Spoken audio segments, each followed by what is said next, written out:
10 defense ministers from the Association of Southeast Asian Nations are in Hawaii for meetings on regional security and multilateral collaboration. CCTV's Nathan King is in Honolulu with more. For the United States hosting the ASEAN defense ministers this week, it's been a charm offensive, reiterating time and time again that the US military can be a force for good in the region. But it's also been a display of US military power.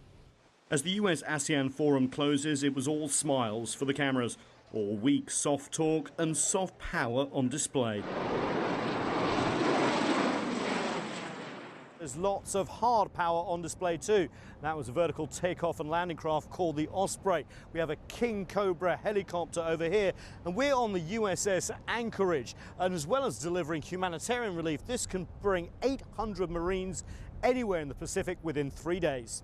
The ASEAN defense ministers were given a tour of this impressive fleet, and the US Secretary of Defense assured them that the US will keep its global commitments. The United States of America is not retreating from any part of the world.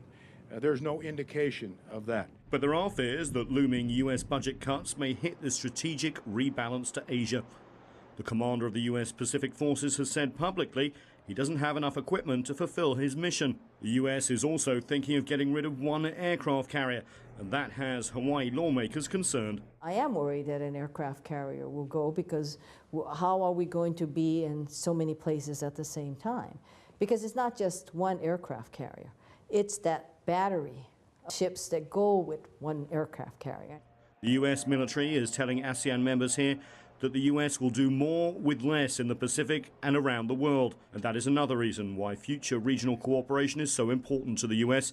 There's an economic imperative too.